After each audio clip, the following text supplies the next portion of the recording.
Happy Friday po sa ating lahat. Ako si Benison Estareja. Patuloy po ang paglapit ng low pressure area sa ating kalupaan at huling namataan kaninang alas 3 ng hapon, 310 kilometers po silangan ng Giwan, Eastern Samar. Maliit pa din ang tsansa na itong low pressure area ay maging isang ganap na bagyo or tropical depression. Subalit ngayon, hanggang early next week, aasahan pa rin po ang mga pag-ulan sa malaking bahagi ng bansa, direktang epekto na ng low pressure area. Simula ngayong hapon hanggang bukas ng madaling araw, pinakamataas ang tsansa ng ulan sa may Quezon Province, maging sa Bicol Region, Marinduque, Romblon, buong Visayas, down to Caraga Region at mga probinsya ng Misamis Oriental and Camiguin. May mga minsan malalakas po ng mga pag-ulan na posible pa rin magdulot ng mga pagbaha at pagguho ng lupa. Ang natitirang bahagi ng bansa affected din po ng mga thunderstorms at ng easterlies.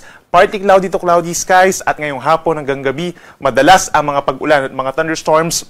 Gaya na naman po na nangyari dito sa Metro Manila kaninang 1:30 ng hapon na nagtagal ng halos isang oras at aasahan pa rin po yung mga isolated rain showers or thunderstorms hanggang bukas ng madaling araw somewhere dito sa may Central and Southern Luzon at dito rin po sa natitirang bahagi pa ng Mindanao. Base naman sa latest tropical cyclone threat potential forecast ng Pag-asa, generally kikilos po west-northwest ang nabanggit natin na low pressure area. Over this weekend, babagtasin po nitong LPA, itong Eastern Visayas, then the rest of Visayas, plus itong pagitan po ng Mimaropa and Bicol Region, babagtasin po nitong low pressure area. Hanggang pagsapit po ng Lunes ay nasa may West Philippines na ang weather disturbance.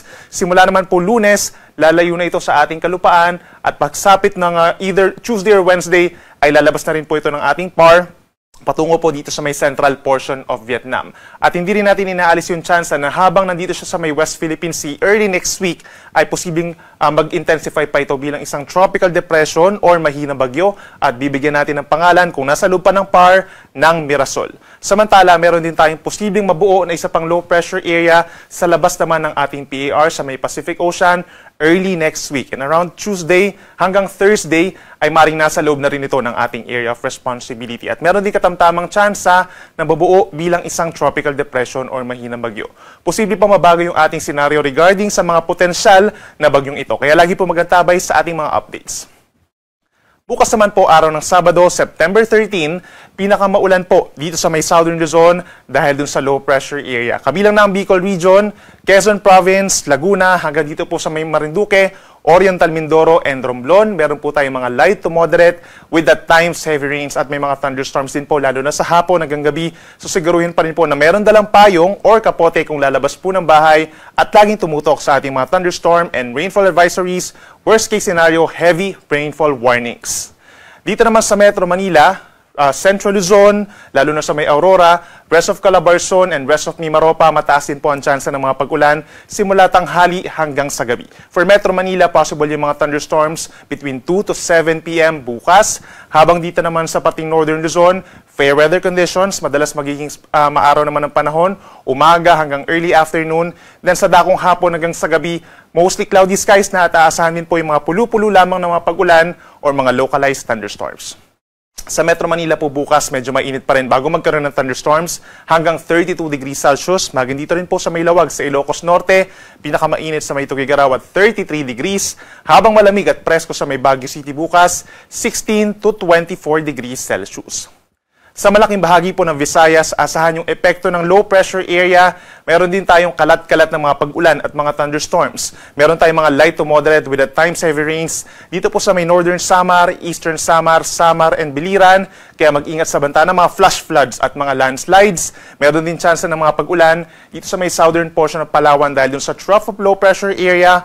Partly cloudy to cloudy skies naman over the rest of Palawan at may chance pa rin ng mga pulupulong pag-ulan or pagkidlat, pagkulog. Dito sa may Metro Cebu, temperatura between 25 to 30 degrees, habang mas mainit sa may Puerto Princesa hanggang 32 degrees Celsius.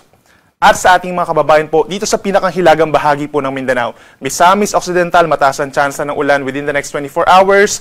Ganyan din sa Misamis Oriental, Camiguin, Agusan del Norte, hanggang dun po sa may Dinagat Islands and Surigao del Norte. Magbaon ng pananggalang sa ulan kung lalabas po ng bahay araw ng Sabado, mataas ang tsansa dulot ng low pressure area. Habang dito sa natitirang bahagi ng Mindanao, maraming lugar pa naman po magiging maaraw or partly cloudy ang kalangitan at sasamahan pa rin yan sa hapon hanggang sa gabi ng mostly cloudy skies skies. Maraming lugar sa may Zamboanga Peninsula magkakaroon ng mga isolated or localized thunderstorms. Maging dito rin po sa rest of northern Mindanao and rest of Caraga region. Temperatura natin sa may Zamboanga City hanggang 32 degrees Celsius, habang sa may Davao City naman between 24 to 31 degrees Celsius.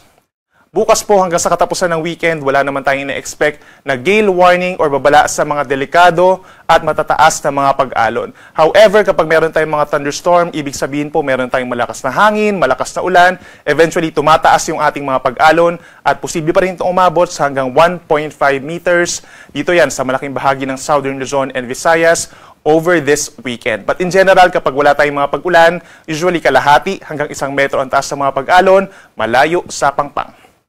At para naman sa ating T-Day Weather Outlook, pagsapit ng Linggo hanggang Martes, dyan natin may experience pa rin yung epekto ng low pressure area between Southern Luzon and Visayas at sa ilalim na bahagi naman due to southwest monsoon simula sa araw po ng Lunes. Pagsapit ng Linggo, ito yung time kung saan nasa pagitan na po ng Mimaropa and Western Visayas ang low pressure area. So maulan pa rin over many areas, kabilang ng Central Luzon, Metro Manila, Calabarzon, Bicol Region, and Mimaropa. Magbaon pa rin ng payong dahil minsan lalakas pa rin po ang mga pag-ulan, lalo na sa hapon hanggang sa gabi. Pagsapit naman ng Lunes, araw ng pasukan, meron pa rin po mga pag-ulan na mararanasan, lalo na sa may Bataan, Pampanga, Bulacan, Metro Manila, Calabarzon, hanggang sa halos buong Mimaropa, asahan pa rin po yung mga light to moderate with at times heavy rains. The rest of Luzon, particularly sa may northern portion, partly cloudy to cloudy skies at may mga isolated na ulan.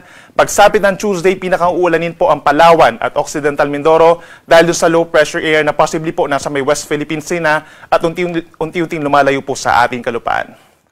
Sa ating mga kababayan po sa Visayas, malaking bahagi pa rin ito. Pagsapit po ng Linggo ang magkakaroon ng maulap na kalangitan. May mga pag-ulan pero hindi naman siya tuloy-tuloy, no? At pinakamalalakas pa rin dito sa may Western Visayas and Negros Occidental. Pagsapit ng Lunes, yun yung time kung saan nga nasa may West Philippine Sea na ang bagyo. So posible magkaroon na tayo ng southwest monsoon over Western Visayas and Negros Island region. Then pagsapit po ng Tuesday, mababawasan yung mga pag-ulan pero asahan pa rin po yung kalat-kalat ng mga ulan and thunderstorms over Western Visayas and Negros Occidental. Pagsapit ng Lunes at Martes, ang Central and Eastern Visayas, improving weather conditions pero may chance pa rin ng saglit na ulan. At sa ating mga kababayan po dito sa Mindanao, pinaka-uulanin pagsapit po ng Linggo itong western portions. Zamboanga Peninsula, Bangsamoro Region, and Northern Mindanao, kalat-kalat ang mga pag-ulan, mataas ang tsansa ng mga thunderstorms lalo na sa may Zamboanga del Norte. Pagsapit ng Monday, Zamboanga Peninsula, Basilan, and Tawi-Tawi ang pinaka-uulanin dulot ng habagat or southwest monsoon. And then pagsapit po ng Tuesday, mostly yung Zamboanga del Norte and Zamboanga del Sur na lamang po yung magkakaroon ng pag-ulan dulot ng habagat. While the rest of Mindanao, itong Northern Mindanao or Caraga Region, Davao Region, Socsadgen, partly cloudy to cloudy skies pa rin po at may chance pa rin ng mga pulupulong pag-ulan. Ang ating sunset ay mamayang 5:59 ng hapon at ang sunrise bukas 5:45 ng umaga. Sa Manila Bay, ang high tide bukas 1:00 ng madaling araw at 1.13 meters, habang susundan naman ang low tide bukas at around 9 in the morning at 12.12 meter.